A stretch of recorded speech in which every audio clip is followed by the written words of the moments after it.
말단 병사의 전설 제41장 목성에 주둔 중인 군 장교라면 누구나 알고 있었다. 이 행성 어딘가에 부대라 불리는 장소가 있다는 걸. 하지만 그 누구도 그곳에 대해 대놓고 말하지 않았다. 심지어 사적으로 언급할 때조차 다들 조심스럽게 그곳이라고 둘러 말할 뿐이었다. 그렇다고 해서 오해가 생기는 법도 없었다. 왜냐고? 누가 그곳이라고 말만 꺼내도 얼굴에 떠오르는 그 다 안다는 미소가 모든 걸 말해주었으니까. 장교들 사이에선 그곳은 거의 전설이었다. 한번 초대만 받으면 수백 명의 각기 다른 매력을 지닌 미녀들과 무료로 마음껏 아무 제약 없이 즐길 수 있다는 것이었다. 하지만 이 꿈 같은 그곳은 아무에게나 열리는 곳이 아니었다. 전해지는 말로는 소령 이상 계급의 장교들만이 정기적으로 초대장을 받는다고 했다. 그 외에도 막강한 백그라운드를 지닌 특수 군인만이 들어갈 수 있다는 것. 반면 소령 이하의 평범한 군인이라며 그냥 꿈도 꾸지 마라. 그럴 자격조차 없다. 물론 초대받은 장교들이 전부가 문란한 인간들이냐 하면 그건 또 아니었다. 그들 중엔 의외로 도덕심 강한 사람들도 있었고 처음엔 뭔가 잘못됐다고 생각하며 비판적인 시선으로 바라보는 사람도 있었다. 하지만 그들조차도 대부분은 아름다운 여인들에게 정신을 빼앗긴 채 스스로의 도덕심을 던져버리고 욕망의 늪으로 스르르 빠져들었다. 그리고 일부는 이상하게도 흔적도 없이 사라졌다. 이상한 건 그들에겐 공통점이 있었다는 것. 바로 이 부대의 존재에 분노하며 이 사실을 외부에 폭로하려던 자들이었다는 것. 이 부대는 다른 연대나 부대처럼 몇 세기에 걸친 역사를 지닌 곳이 아니었다. 전역한 노장교들의 기억에 따르면 이 부대는 겨우 30년 전 새롭게 창설된 조직이었다. 그런데도 왜 생겨났는지, 누가 만들었는지 아무도 따지려 하지 않았다. 그리고 중요한 사실은 하나. 이 부대의 과거를 캐려는 자는 누구든 계급이 뭐든 백그라운드가 어찌되든 결과는 오직 하나. 실종. 그렇게 사람들은 점차 그곳의 존재에 익숙해졌다. 이제는 그곳의 신병들이 어디서 오는지도 관심 없고 단 하나만을 생각했다. 이번엔 얼마나 더 쾌락을 누릴 수 있을까? 이 부대를 아는 자라면 모두 알고 있었다. 기지 내 A4 구역이 어떤 곳인지. 그곳은 잡종과 방탕이 만연한 음란함의 끝을 보여주는 공간이었다. 내부를 잘 아는 장교들은 그곳을 은근히 이렇게 불렀다. 사랑의 카페. 이 부대는 24시간 내내 개방되어 있는 게 아니었다. 일주일에 단 하루만 개방된다. 그날 초대장을 받은 장교들은 부대 안에서 자그마치 24시간 동안 한도 끝도 없는 쾌락의 천국을 누릴 수 있었다. 지금 바로 그 A4 구역에서는 일주일을 참아온 장교들이 강렬한 음악과 은은하게 깔린 조명 아래서 미친 듯이 미녀들을 쫓고 있었다. 한 명 잡았다 싶으면 기다렸다는 듯이 옷을 찢어내며 야릇한 웃음을 짓고는 본격적인 행동에 돌입했다. 허세 가득한 장교들은 조명 아래 무대 위에서 가슴에 여자를 끌어안고는 철봉 댄서를 따라하며 눈뜨고 보기 힘든 퍼포먼스를 펼쳤다. 무대 주변엔 술병을 한 손에 쥐고 여자의 몸을 더듬으며 괴성을 지르는 장교들. 그의 질세라 즉석에서 여자를 안고 무대 위처럼 따라하는 장교들로 난장판이었다. 그러나 구석 어둠 속엔 여자 없이 혼자 앉아있는 이들도 있었다. 하지만 그렇다고 이들이 얌전한 신사일 리는 없었다. 서로를 짝지어 껴안고 더듬으며 기묘한 행각을 벌이고 있었으니까. 그리고 더 기이한 장면 하나. 격정을 주체하지 못한 듯 지친 장교 몇 명이 DJ 부스 근처의 바 테이블로 가더니 소매를 꺾고 주사기총을 집어들고는 팔에 꽂았다. 핑크색 액체가 그들 몸속으로 들어갔고 그들은 바닥에 주저앉아 눈을 감고는 황홀한 신음을 흘렸다. 잠시 후 눈을 번쩍 뜨더니 언제 그랬냐는 듯 다시 정력 넘치게 미친 듯이 뛰어다녔다. 이건 매주 반복되는 의식이었다. 장교들은 하루 24시간을 이곳에서 보내고 오늘은 고작 2~3시간이 지났을 뿐. 예상대로라면 남은 시간 동안은 지금보다 훨씬 더 자극적인 광경이 펼쳐질 예정이었다. 그런데 그 광란이 갑자기 멈췄다. 흥분을 끌어올리던 음악이 뚝 끊겼고 은은했던 조명도 사라지며 대신 거대한 홀 전체에 고요함과 강렬한 조명이 쏟아졌다. 빛에 노출된 건 1000명 가까운 인간들이 벌이고 있던 지옥 같은 추태였다. 이 장면이 생중계된다면 온 은하가 경악하며 입을 다물지 못할 것이다. 정적은 오래가지 않았다. 처음 침묵을 깨트린 건 무대 위에서 알몸으로 여자를 끌어안고 있던 한 남자였다. 자신의 적나라한 모습이 그대로 노출됐음에도 전혀 개의치 않고 오히려 여자의 허리를 꽉 안으며 몸을 흔들더니 입을 열었다. 켑스. 누구야? 누가 이딴 짓을 해? 너 죽고 싶냐? 혼란이 밝아지면서 출입구 쪽은 상대적으로 어두웠다. 무대에서 보면 그저 몇 개의 실루엣만 보일 뿐이었다. 그 남자의 고함을 들은 다른 장교들도 덩달아 소리쳤다. 예전에도 가끔 헌병이 들어와 잡아가려다 오히려 끔찍한 일을 당했다는 이야기가 있을 정도라. 이번에도 대부분은 대수롭지 않게 여기며 오히려 구경거리 생겼다며 들떠 있었다. 문 가까이 있던 3명의 장교는 갓 상의를 벗은 상태였다. 근육질 몸을 자랑하며 욕설을 퍼부으면서 문 쪽으로 걸어가다 갑자기 멈춰 섰다. 왜냐하면 그들 앞에 서 있던 검은 실루엣 중 하나가 허리춤에서 무언가를 꺼내 들었고 한 손으로 정면을 겨눴기 때문이다. 군인이라면 단번에 알 수 있었다. 총이다. 조준 자세다. 셋은 입을 열기도 전에 바닥으로 퍽 쓰러졌다. 모든 사람이 얼어붙었다. 조금 전까지만 해도 걸어가던 3명이 멈추더니 이어지는 3줄기 성광, 그리고 그들의 머리, 폭발, 그리고 정적을 가르듯 싸늘한 목소리가 울려 퍼졌다. 부대 소속 인원은 즉시 이 구역에서 철수하라. 그 말을 들은 여자들은 몸을 움찔하며 고개를 들었고 이내 눈앞의 상황을 이해하진 못한 채 당황한 표정으로 남자들 품에서 벗어나기 시작했다. 어떤 이는 옷도 챙기지 못한 채 맨몸으로 기지 외벽 쪽으로 도망쳤다. 그제야 남자들도 알게 됐다. 홀 사방의 벽 근처에 전투무장한 병사 100여 명이 이미 포진해 있었던 것. 그들은 전원 조준 자세로 자동화기 너머로 이곳을 겨누고 있었다. 더 놀라운 건 여자들이 그 병사들 곁에 숨으며 오히려 안도하는 표정을 짓고 있다는 것이었다. 그제야 사태가 심각해졌음을 감지한 무대 위 남자. 여자가 도망가며 자신의 민망한 부위를 그대로 드러낸 상태였지만 전혀 신경 쓰지 않고 이를 갈며 소리쳤다. 너 도대체 어느 부대야? 나 강무건 몰라. 감히 내 여자를 뺏고 내 부하를 죽여. 미쳤구나, 진짜. 그 순간 문가에 서 있던 강진우는 그 추잡한 남자의 모습에 얼굴을 찌푸렸다.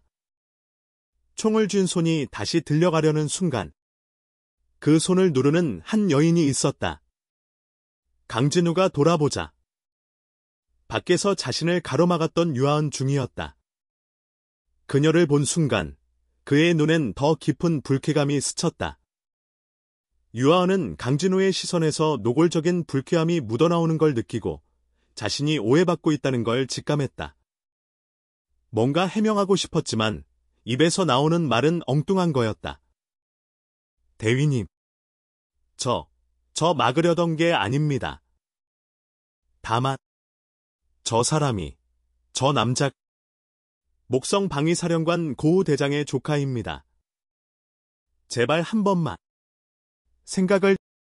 그렇게 말하곤 조심스레 손을 놓았다.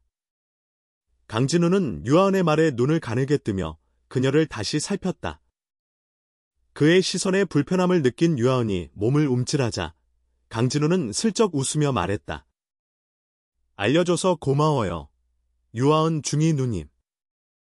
그리고는 고개조차 돌리지 않은 채 자연스럽게 팔을 뒤로 뻗어 총 한 발을 발사했다.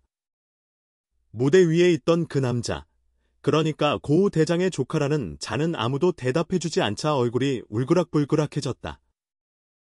감히 날 무시해? 그는 대놓고 도발적인 자세로 무대에서 뛰어내렸다. 아니, 뛰어내리는 방식조차도 기괴했다. 두 다리를 벌린 채 점프하는 바람에 민망한 부위가 허공에 대놓고 흔들렸다. 그러다 갑자기 비명이 터졌다. 그 남자가 바닥에 털썩 쓰러지며 온몸을 웅크렸다. 눈썰미 있는 사람들은 방금 전 그 남자의 중심부가 핑하고 날아간 걸 분명히 봤다. 레이저 한 줄기가 정확히 그 부위를 갈겨버린 것이다.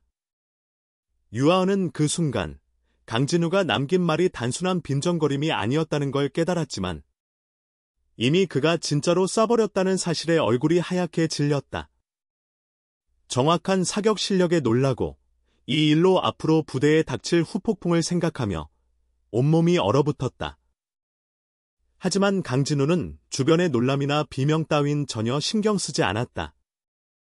여전히 유아은만을 바라보며 입을 열었다. 중위님, 아까 고맙다고 한 건 진심이었습니다. 다른 뜻은 없어요. 유아은은 멍하니 서 있다가 이내 조용히 고개를 끄덕였다. 네, 대위님. 알고 있습니다. 하지만 그녀의 마음속은 복잡했다. 우린 이제 막 존엄을 되찾으려 발걸음을 뗐을 뿐인데 이게 첫걸음이 끝장이라니. 사령관 아들에 이어 고우 대장의 조카까지 죽였다.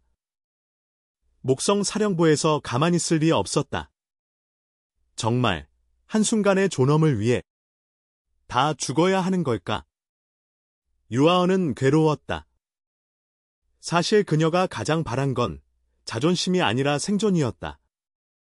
이 부대를 이끈 여군들이 조금이라도 더 오래 살아남길 바랐을 뿐이다. 만약 이 사건이 그 뒤에 인간귀에 들어간다면 그녀들과 자신은 어떤 대가를 치르게 될까? 그녀의 시선이 다시 강진우에게 향했다. 얼마 전까지만 해도 그의 말에 조금은 희망을 가졌었다. 하지만 지금은 모든 일이 이 사람 한 명 때문에 일어났다. 이 사람만 넘기면 우린 빠져나올 수 있을지도 몰라. 그렇게 생각하며 허리춤에 손을 뻗었지만 그제야 깨달았다. 무장하지 않았다. 다급해진 유아은은 옆에 있는 에이서와 임설인에게 눈짓을 보냈다. 하지만 에이서는 멍한 눈으로 강진우의 등을 바라보고 있었고 임설이는 고개를 푹 숙인 채 아무것도 보지 못했다. 결국 유아은은 에이서가 들고 있던 총을 뺏으려 손을 뻗었다. 그 순간 너 같은 놈이 감히 상사를 죽였? 무대 위에서 함께 춤추던 남자들이 고함을 지르며 달려들기 시작했다. 그들은 벌거벗은 몸 그대로 맨손으로 총을 든 강진우에게 돌진했다. 그들은 고우 대장의 신복들이었다. 강진우에게 찍히는 것보다 도망치는 게 더 큰 처벌을 의미했다. 가족이 죽을 수도 있었으니까. 강진우는 그들이 돌진해오는 걸 보며 잠시 고민했다. 내가 인간의 결심을 너무 가볍게 봤던 건가? 그는 다시 총을 겨누려 했다. 하지만 그보다 먼저 사방에서 수많은 레이저 광선이 발사됐다. 벌거벗은 남자들은 그대로 고깃덩이처럼 바닥에 쓰러졌다. 강진우, 유아은, 그리고 출입구 근처에 있던 이들 모두 멍하니 그 장면을 바라봤다. 레이저를 쏜 건 다름 아닌 여군들이었다. 유아은은 그제야 손을 거두었다. 이제 돌이킬 수 없겠구나. 사실 여군들 대부분은 지금까지 사람을 죽여본 적이 없었다. 그리고 아직도 마음 한켠엔 이게 과연 옳은가 하는 두려움도 있었다. 하지만 강진우가 그토록 권력 있던 상사를 쏴버린 걸 본 순간 그들 마음속의 불안은 증발했다. 이젠 물러날 곳도 없다. 우린 이미 죽은 목숨이다. 그런 생각이 자리 잡히자 마침 무대에서 달려오는 남자들을 향해 여군들은 무의식 중에 방아쇠를 당겼다. 그 누구도 강진우만 넘기면 괜찮을지도 몰라란 발상은 하지 않았다. 그들은 직감적으로 생각했다. 대위님이 죄인이라면 그를 따른 우리도 죄인이다. 유아은은 깊게 한숨을 내쉬며 무언가 말하려 했다. 하지만 그때 끔찍한 일이 벌어졌다. 찢겨나간 남자들의 시체를 본 군인들이 공포에 질려 우왕좌왕 도망치기 시작한 것이다. 그건 본능이었다. 죽음을 앞둔 인간의 본능. 하지만 문제는 여군들이 지금 정신적으로 매우 불안정한 상태였다는 것. 그들에게 있어 뛰어오는 남자들은 위협 그 자체였다. 한 여군이 비명을 지르며 자신 쪽으로 달려오는 남자에게 총을 난사했다. 그 모습은 마치 피레스트가 폭발한 듯했다. 그 한 발은 마치 점화 신호였다. 여군들 대부분이 동시에 눈앞에 있는 모든 남자들을 향해 눈을 감고 방아쇠를 당겼다. 순식간에 레이저들이 교차하며 홀안은 마치 광선망이 교차하는 지옥이 되었다. 유아은은 멍하니 그 광경을 지켜보다 한 여군이 쓰러진 시체에 계속 총을 쏘며 울부짖는 걸 보고 정신이 돌아왔다. 그녀는 급히 강진우의 팔을 붙잡으며 외쳤다. 대위님, 제발 그만하게 해요. 안 그러면 그녀들 미쳐버릴 거예요. 강진우는 애초에 모두를 죽일 생각은 없었다. 하지만 갑자기 여군들이 광기에 휩싸인 듯 모든 이들을 사살하기 시작하더니 심지어 시체에까지 총을 퍼붓기 시작했다. 이 광경에 강진우는 완전히 얼어붙고 말았다. 이렇게 예쁘고 상냥했던 여자들이 이렇게 무섭고 괴기한 행동을 할 줄은 상상도 못했던 것이다. 그때였다. 유아은의 목소리가 들리자 강진우는 전기처럼 몸을 부르르 떨며 더 생각할 겨를도 없이 DJ 통제실로 달려갔다. 안에 들어가 보니 중무장을 한 특수부대 병사들이 멍하니 바깥 광경만 바라보고 있었다. 강진우는 망설일 틈도 없이 앞을 막던 특수병을 밀쳐내고 통제판의 버튼들을 능숙하게 눌렀다. 그리고 마이크를 잡고 외쳤다. 모두 멈춰. 유리창이 깨질 듯한 음량의 외침에 모든 이들이 그제야 제정신을 차렸다. 여군들도 몸을 움찔하며 총격을 멈췄다. 빽빽하던 빗줄기들이 사라지자 눈앞에는 완전히 피로 물든 대강당이 펼쳐졌다.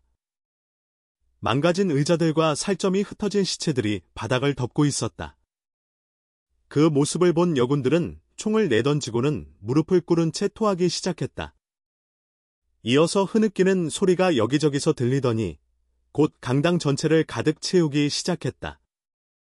강진우는 멍하니 그 광경을 바라보았다. 이렇게까지 될 줄은 정말 몰랐다.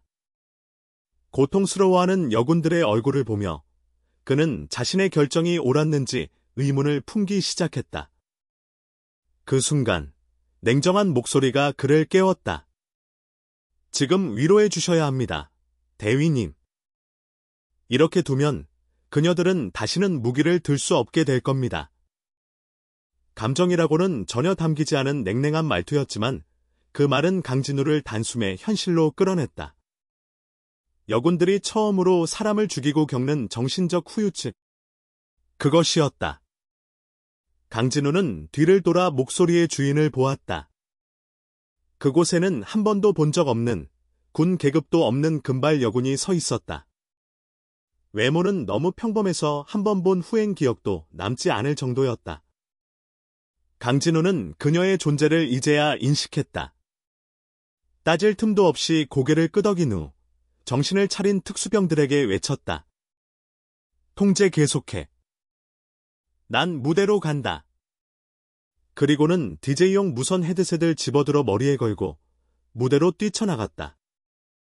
그 금발 여군은 조용히 강진우가 뛰어가는 모습을 바라보다가 이내 미묘하게 입꼬리를 움직였다.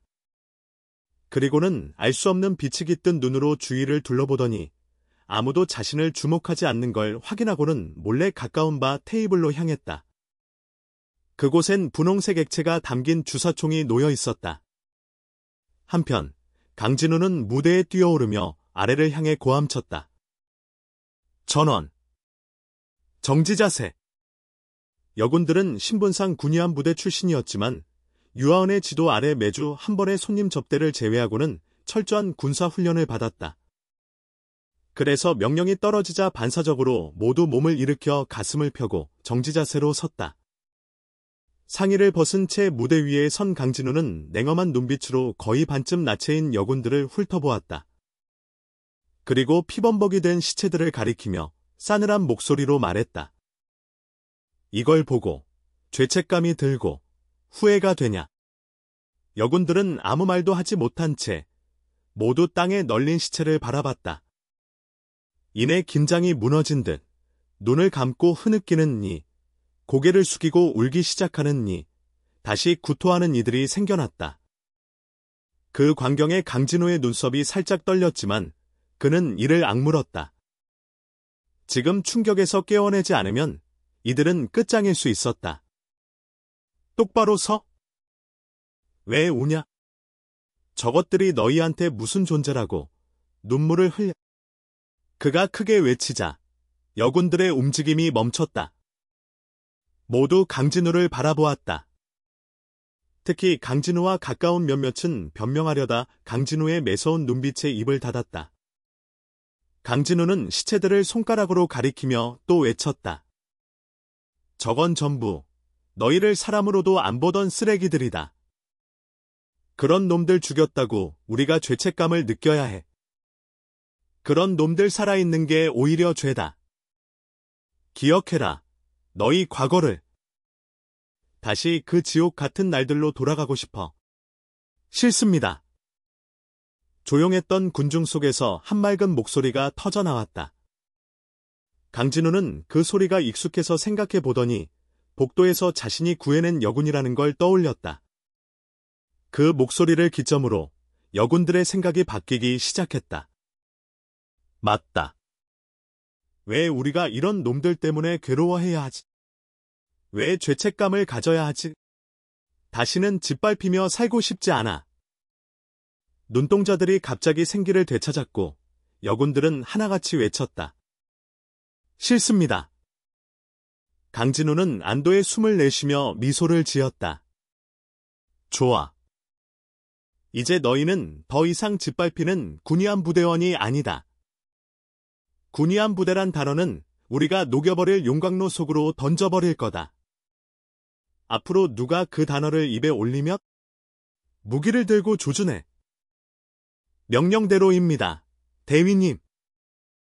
여군들이 우렁차게 경례하며 외쳤다. 출입구 한편 벽에 기대어 힘없이 주저앉은 유아원은 조용히 한숨을 쉬었다. 군의관 부대가 아니라고. 참, 웃기지. 그래, 어차피 끝은 정해져 있어. 차라리 이 달콤한 거짓 희망 속에서 남은 시간을 보내는 게 나을지도 모르지. 강진우는 그 정도로 여군들을 흔들어 놓는 것이 부족하다고 느꼈는지 아니면 자신도 격정에 휩싸였는지 더욱 열정적인 목소리로 외쳤다. 이제 과거의 사슬은 버리자. 우리도 행복할 자격이 있어. 어디든 여행을 가고 아름다운 풍경을 누리자. 세상의 온갖 맛있는 음식을 먹어보자. 예쁜 옷도 실컷 입고 자랑스러운 자신을 뽐내보자.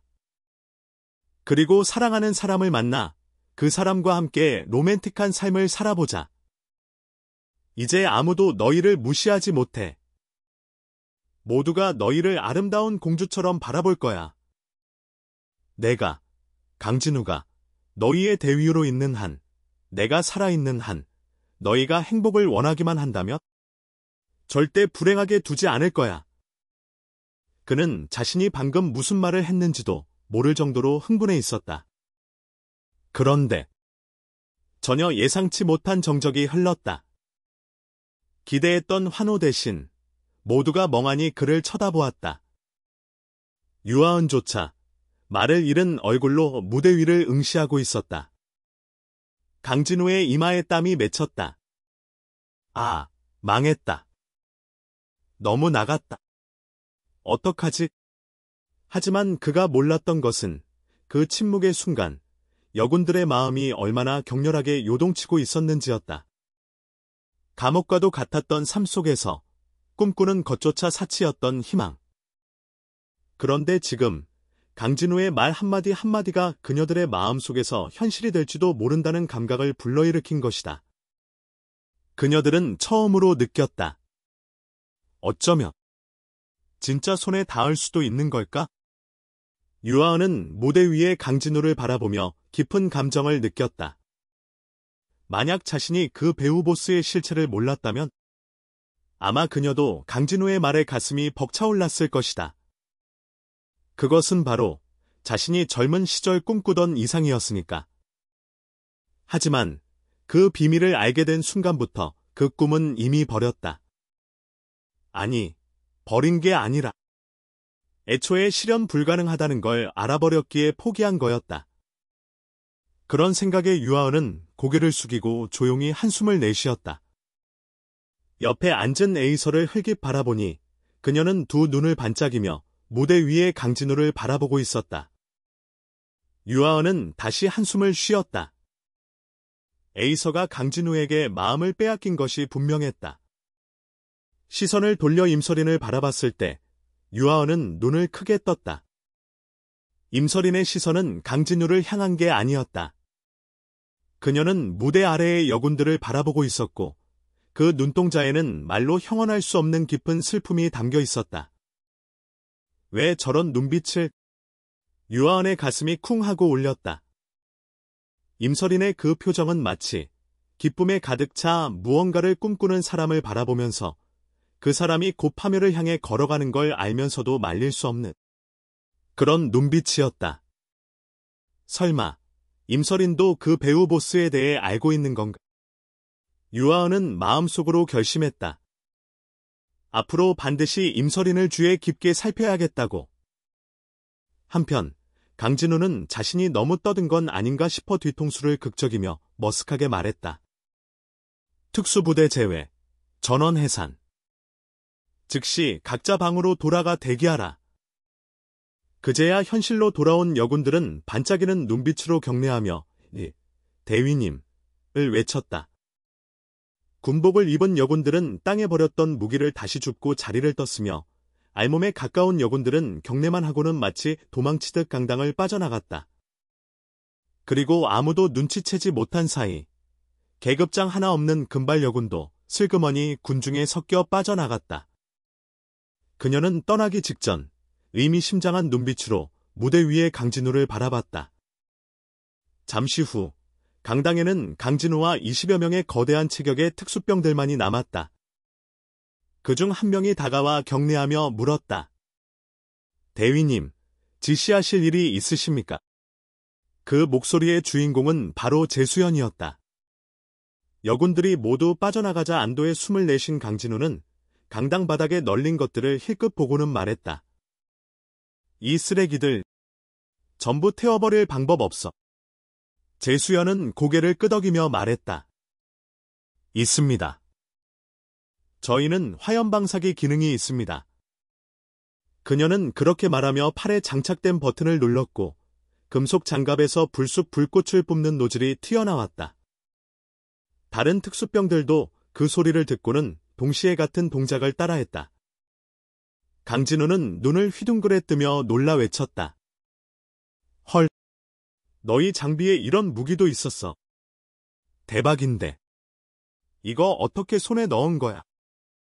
제수연은 얼굴이 보이지 않았지만 목소리에 씁쓸함이 섞여 있는 건 확실했다. 자매들이 후방병참 장교들에게 몸을 팔아서 얻어낸 겁니다.